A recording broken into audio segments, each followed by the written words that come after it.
Football. Football is the ultimate game of next man up. No one guy is bigger than the entire team.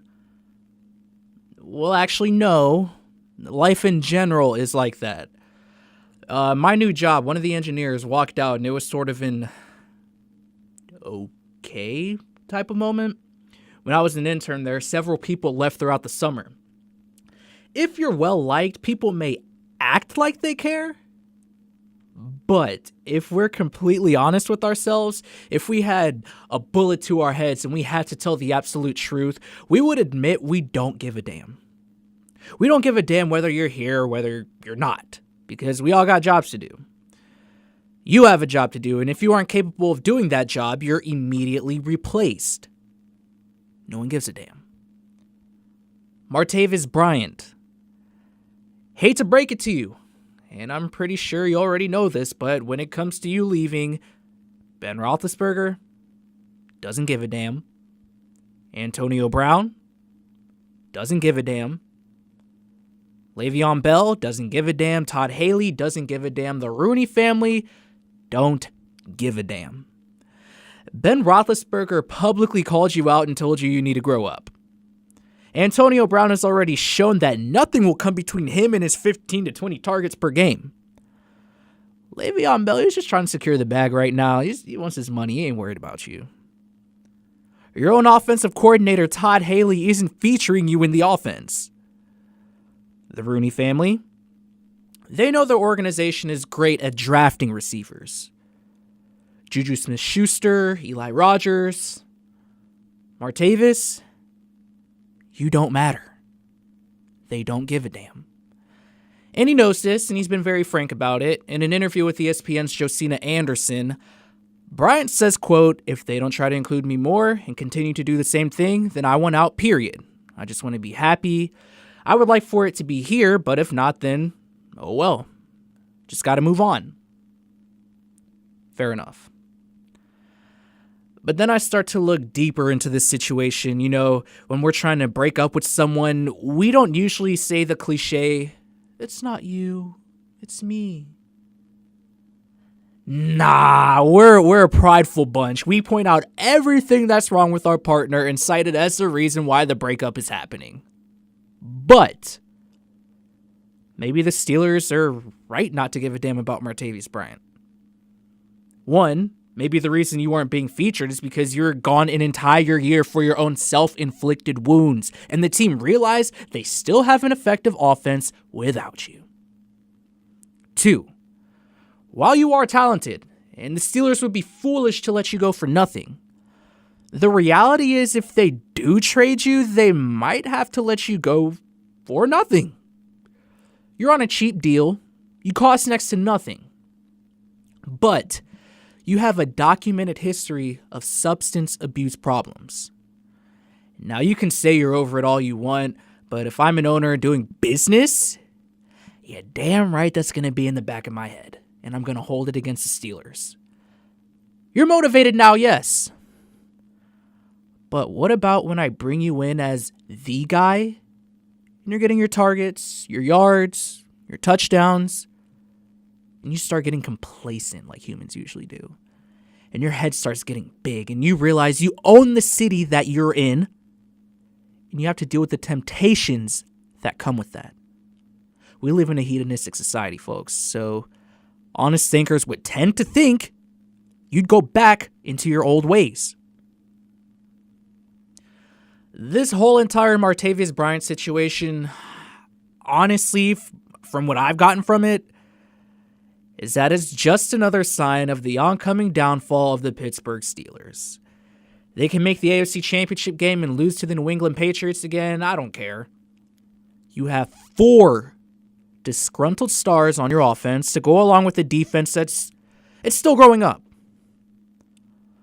Once Big Ben goes and you bring in an even more subpar quarterback, and Antonio Brown's targets start to go down, and Le'Veon Bell maybe has a little bit more trouble finding creases, that probably leaves Martavis Bryant in an even worse situation, which in turn makes him even more disgruntled. There's just too many egos on that offense, man. I don't know. I don't like it. You're not listening to The Pylon.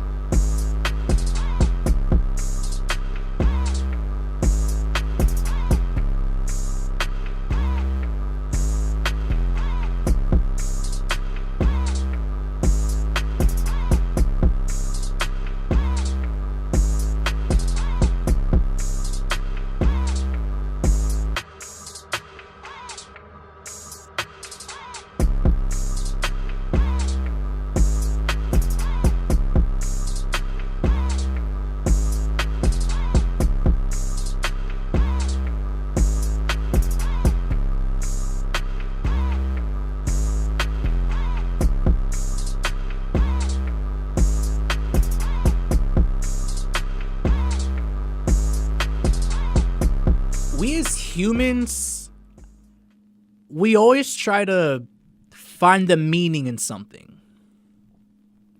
Everything happens for a reason. I believe in God, so when certain things happen in my life, I step back and say, okay, this is all a part of God's plan. It's beyond my control.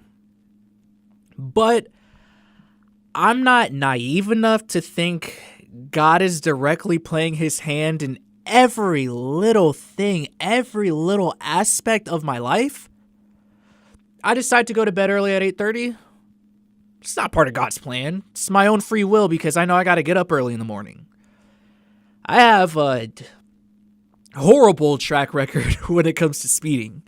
I probably have around 20 or more speeding tickets for my entire life, my 22 years of living. That's not part of God's plan. It's my own stupidity. Now, do I believe he interferes when it comes to big career decisions or opportunities? Not saying he shows favor, but he does present certain things to you at certain times, and if you're Christian, it's on you to interpret it as such. I bring that up to segue into this. Everyone wants to make a big deal out of the New England Patriots spanking on the Atlanta Falcons Sunday night, 23-7. People want to say, oh, this shows that psychologically, over their historic Super Bowl collapse, the Falcons aren't over it. New England is in their head, yada, yada, yada. Really? People are still on that Atlanta hype train? Come on, guys. This is the new season. Well, for one, they were 11-5 last year. And cruised through an injury-ravaged NFC towards the Super Bowl. Want to know what Atlanta was before last year? 2015, 8-8. 2014, 6-10. 2013, 4-12. They had those years they lost in the conference championship, but overall, big picture, this organization is still 9-13 in the playoffs all time. This organization is 0-2 in Super Bowl appearances. Why are we concerned with the Atlanta Falcons? No, seriously, tell me. Undersized, front-running defense, who got the biggest front run ever in last year's Super Bowl and still couldn't close the deal.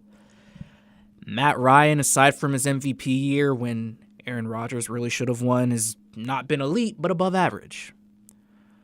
Why is there such a fascination with the Atlanta Falcons? I don't know. I don't get it. Everyone wants to say Sunday's loss to the Patriots meant something. No, it didn't mean jack squat.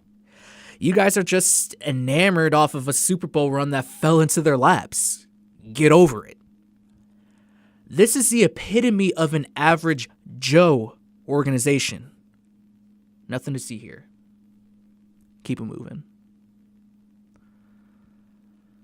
So the big debate out of Oakland right now is whether or not Marshawn Lynch should have ran onto the field during Marcus Peters' potential scrap with Raiders offensive linemen.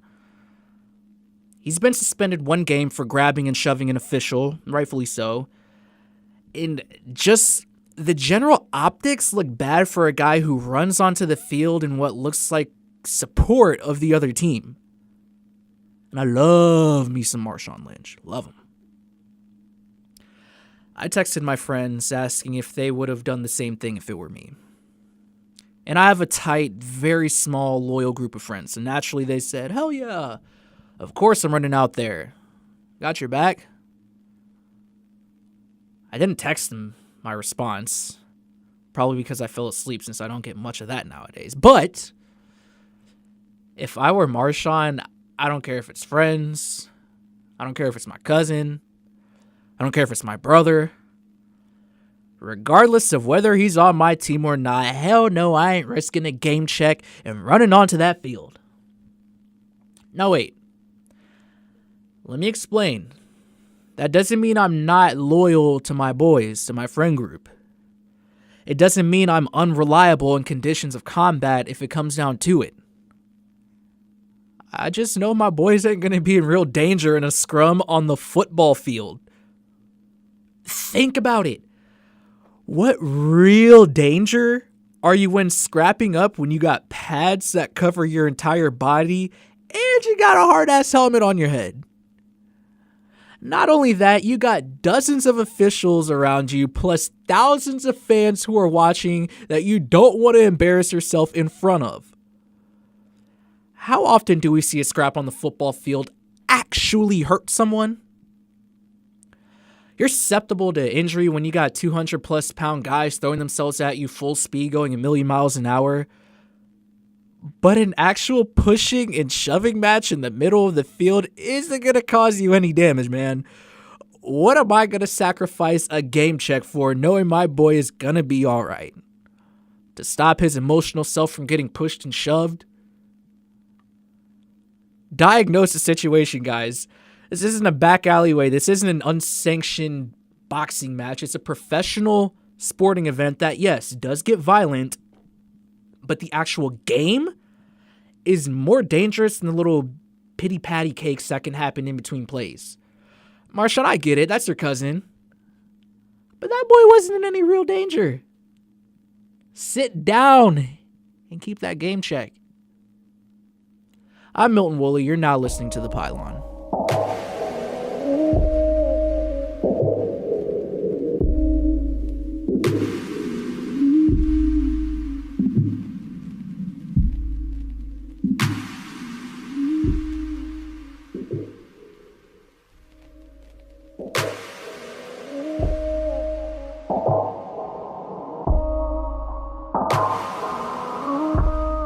All right. So we're going to end the show the right way. Going to give the spotlight to someone who deserves it. That's Philadelphia Eagles quarterback Carson Wentz, number 11. Coming off a big game against the Washington Redskins division rival, his team is currently the best in the NFL, record-wise, and he's a big reason why. On the year, he's thrown 17 touchdowns to just 4 interceptions. He's third in QBR in just his second year, guys. Last year, I didn't think that quarterback class was going to be anything special, but I did keep saying, I love how the guy Carson plays. He's fun to watch, and he's going to be pretty solid. Obviously, this year, he's been more than solid. He's been elite. But he's still not my MVP so far this year, and it's okay. If Wentz wins MVP this year, obviously, I'm not going to complain, and he most likely will if he keeps it up. But despite the back-to-back losses, Alex Smith is still my MVP because he's played well in those losses. 15 touchdowns, no interceptions, has more yards than Wentz, more yards per completion. He's fumbled the ball once and didn't lose it, so he hasn't turned the ball over. To the 7 times that Wentz has fumbled the ball, Alex Smith turns the ball over way less. Passer rating is higher. So right now, Alex Smith individually is my MVP at this point in the season. Could that change by the end of the year? Absolutely. If his play falls off the rails, but if they both keep up on this pace, which is doubtful, but just for argument's sake, if they both keep up on this pace, then I'm still going to roll with Alex Smith over the guy Wentz. Outside of Travis Kelce, the next best option is Tyreek Hill, who's really not a number 1. He's a game breaker, yes, but you don't get by in this league on splash plays and splash players. The past two teams rode splash plays and splash players to the Super Bowl and then ultimately ended up getting stopped. Carolina and Atlanta. Alex Smith is more efficient. He's more careful with the football while still showcasing he actually is capable of making those splash plays to Tyreek Hill if the situation calls for it. Love Carson Wentz and what he's doing, but at this point in time, Alex Smith is still my MVP. Some quick hits before we get out of here. I skimmed over it. I haven't really sat down and read on it too much, but I think I saw something where DeShone Kizer is being criticized for going out to a bar.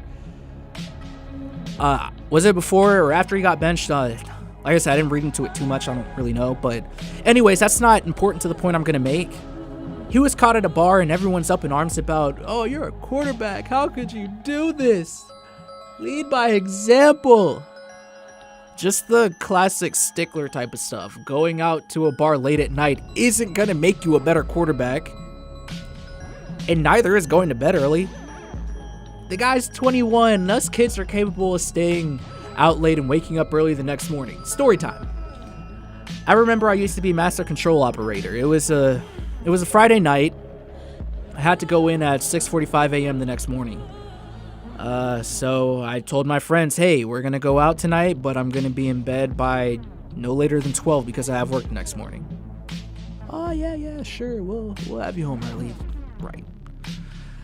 After several drinks and peer pressure, I disregarded my alarm that was going off at 12 a.m. in the middle of the party. Didn't end up getting home till 3 a.m. Woke up at 6:20. Rolled out of bed with my eyelids still pretty much shut. Brushed my teeth. Stumbled over to my car, still waking up. Dragged my ass to work.